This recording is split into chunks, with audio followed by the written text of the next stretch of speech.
अस्सलाम वालेकुम दोस्तों, स्पोक मैं वालजोन से रहमान बात कर रहा हूँ। दोस्तों आज ये हमारे पास एक मॉडल आया है वीगो टेल का दोस्तों।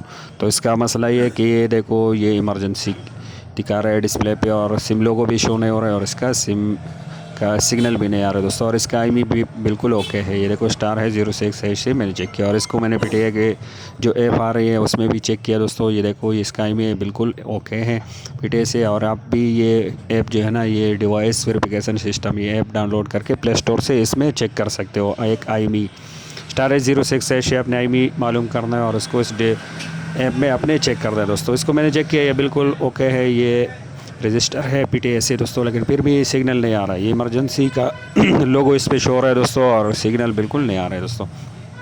तो आज हम इस वीडियो में आपको बताने वाले हैं कि ऑल कीपैड की जो मॉडल है दोस्तों, के ऑल मॉडल्स के जो है ना, चाइनीज़ जितने भी मॉडल है उसका सिग्नल का मसला आप किस तरह हल कर सकते हो दोस्तों, और इसको समझकर आप किसी भी सीट का मसला हल कर सकते हो दोस्तों। तो इस पर पैच वगैरह तो नहीं है क्योंकि ये हमारे पास ही एक दुकानदार ने भेजा है दोस्तों। तो इसको जल्दी जल्दी से खोल लेते हैं दोस्तों।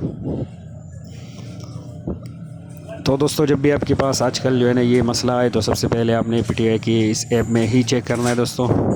अगर ये पीटीआई से ओके हो और ये रजिस्टर हो तो फिर ही आपने आगे काम करना है इसमें दोस्तों। तो इससे सिम निकाल लेते हैं दोस्तों और इसके चेक इन करते हैं दोस्तों। तो इसके लिए हम मीटर खोलेंगे दोस्तों। और ये देखो दोस्तों, इसकी आईसी के ऊपर जो सेफ्टी कवर है वो भी किसी ने हटाया हुआ है। ये एंटीनस की जो पॉइंट है इस पर भी किसी ने शोल्डर लगाए हुए हैं दोस्तों। तो खैर कोई बात नहीं, मीटर आपने ले ली दोस्तों और मीटर को हम सेट करेंगे बज़र मोड पे। तो मीटर को आपने बज़र मोड पे ही सेट करना है दोस्तों। और इसके यहाँ पे देखो दोस्तों, आपको दो पॉइंट नज़र आएंगे। एक पे लिखा हुआ है ये GND, ये वाला। इसको तो खैर ये तो जो ग्राउंड है और ये GSM लिखा है, इस पर हमने चेक करना है। ये इस पर हमें बीप मिलनी चाहिए और ये देखो दोस्तों इस पर बीप मिल रहा है, मतलब ये लाइन ओके है। फिर इसको PAIC तक चेक करना है। इस तरह एक लाइन आया होता है दोस्तों, इसको चेक करना है। और ये देखो दोस्तों ये PAIC तक भी बिल्कुल कनेक्ट है। तो इसके बाद क्या करना है दोस्तों, ये वीबेट सप्लाई अपनी PAIC तक चेक करना है। एक प्रॉप्स को वीबेट पे मैंने बेट टर्मिनल प्लस पे रखा और दूसरा इसका इस नॉन पोलर कैपेसिटर पे चेक कर रहा हूँ दोस्तों। तो देखो यहाँ पे भी बीप मिल रहा है, मतलब ये लाइन यहाँ तक बिल्कुल ओके है, कनेक्ट है। तो यहाँ से यहाँ तक ये लाइन आपने लाजमी चेक करनी है दोस्तों।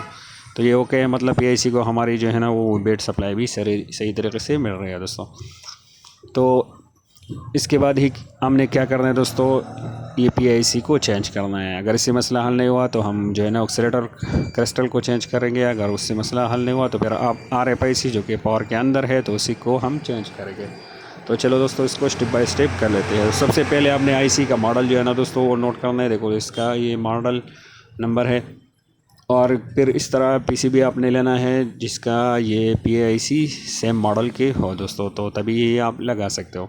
इस तरह ये स्क्रैप में मेरे पास एक PCB पड़ा हुआ है दोस्तों, इसका भी ये PA का जो मॉडल नंबर है वो सेम है दोस्तों। इस तरीके से देखने की कोशिश करते हैं और ये बिल्कुल सेम है दोस्तों। तो इसको हमने निकाल के यहाँ पे लगाना है दोस्तों।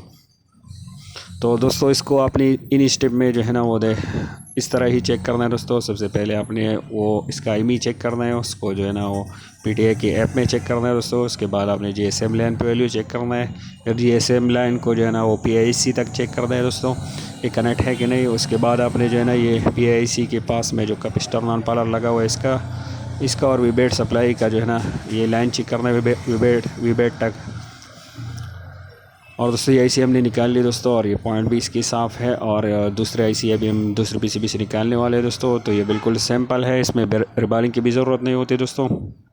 एक या दो IC आप उठा के अगर लगाए हुए हैं दोस्तों तो ये बिल्कुल सैम्पल से आप लगा सकते हो दोस्तों। और दूसरा बात ये कि इससे जो है ना आपका सेट भी डेड नहीं होगा दोस्तों। ये IC अगर ना भी हो तो सेट हमारा ऑन रहेगा दोस्तों। ये देखो ये IC उस PCB से हमने निकाल ली, अभी यहाँ पे हम लगाने वाले हैं। और बेहतर हो कि आप जो है ना ये पावर IC के ऊपर कुछ लगाओ ताकि हिट ना हो दोस्तों, अगर आपका जो है ना पहले से एक्सपीरियंस नहीं है दोस्तों। तो ये देखो वहाँ से हमने निकाल कर यहाँ पे सीधा लगाया दोस्तों और वीडियो को हम पास फॉरवर्ड नहीं कर रहे हैं दोस्तों। और ये देखो लगाने के बाद ये GSM लाइन पे बीप आनी चाहिए दोस्तों, जो कि ओके है। अगर ये IC आप निकालोगे तो GSM लाइन पे आपको बीप नहीं मिलेगा दोस्तों। ये IC फिर दोबारा लगाओगे और सही लगेगा तो ही आपको बीप मिलेगा दोस्तों। तो ये इसी तो लग गई दोस्तों, और थोड़ी सी ठंडी भी हो गई। तो चलो आप इसको दोबारा चेक कर लेते हैं दोस्तों। इसको इनर में रख के चेक कर लेंगे दोस्तों। और जब भी आप सिग्नल आईसी को चेंज करो दोस्तों, तो एक बात का आपने ध्यान रखना है दोस्तों। ये देखो, ये वही सिम हम लगाने वाले हैं वापस, और उसी जगह पे लगाने वाला है सिम वन में दोस्तों। इसके दोनों आई में रजिस्टर है, मैंने दोनों चेक किया है। तो एक बात का आपने ख्याल रखना है दोस्तों, जब भी आप सिग्नल आईसी चेंज करो कि सप्लाई से लाजमी चेक करना है, क्योंकि अक्सर सेम मॉडल नहीं होता तो सीट शॉर्ट हो जाता है। आप बैटरी रखोगे तो नुकसान होगा। ये देखो, ये शॉर्ट नहीं है, मैंने चेक कर लिया पावर सप्लाई से।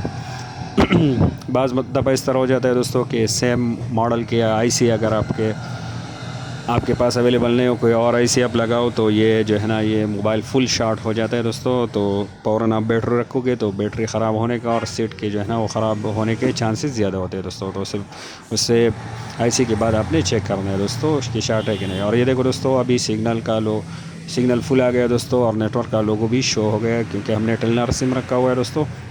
तो यहाँ पे टेलनार अभी शो हो रहा है दोस्तों, टेलनार के लोगो। और इससे जो है ना हेल्पलाइन भी यहाँ पे कॉल कर लेते हैं, ये 555 ये मेन्यू पे।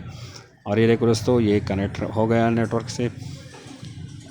ये देखो दोस्तों, आप सुन सकते हो, ये देखो। तो दोस्तों हमारा मसला जो है ना वो PIC के चेंज करने से सही हो गया। और दोस्तों 99% का मॉडल का यही मसला होता है दोस्तों, जो कि AIC चेंज करने से उसका मसला हल हो जाता है। लेकिन उससे पहले जो है ना ये स्टेप है, तो ये स्टेप आपने अप्लाई करने हैं और ये ज़रूर आपने ट्राई करने हैं। और देखो दोस्तों, ये अभी फुल सिग्नल है इस पर और लोगों भी शो रहे हैं। और उम्मीद है कि आप साथ ही समझ गए होंगे और आप इंशाल्लाह कर पाओगे।